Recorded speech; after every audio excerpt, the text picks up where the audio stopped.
Look out, Mexico. Here comes Chipotle, and I'm going to tell you about it on this Fast Food Minute. You've probably heard about Chipotle. The company on Monday said it has a development agreement with Alsea, a big restaurant operator in Latin America and Europe.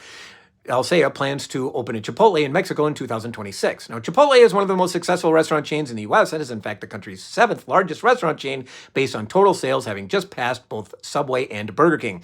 It operates more than 3,600 locations domestically and generated more than $11 billion in sales last year. But internationally, it's been a much slower growth story. Chipotle opened its first international location in, you guessed it, Toronto in 2008. It then opened a location in London 3 years later, but growth has been slow to take. Today, Chipotle has just 82 locations outside the U.S. As for why, that is a great question. U.S.-based Mexican brands have generally struggled to succeed outside the U.S. itself. Executives generally say that consumers in places like Europe and Asia do not understand the cuisine, and in fact, it took years for consumers in the U.S. to understand it enough to fuel the growth of such chains.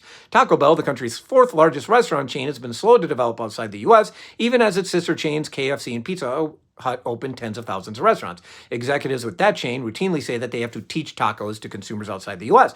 Now, of course, there is no such problem in Mexico, where consumers are, in fact, very familiar with the cuisine. That has not exactly paved the way for Taco Bell, which last tried to enter that market in 2007, only to struggle there badly. Today, there are no Taco Bells in Mexico. Now, Chipotle is a different chain and specializes in burritos and burrito bowls in a different format than Taco Bell. And according to Chipotle, more than 40% of its workforce is Hispanic or Latino, more than any other group. Whether any of that helps, we shall see, but it seems Mexicans are about to get another taste of what Americans consider Mexican food. I'm Jonathan Mays, and this was Fast Food Minute.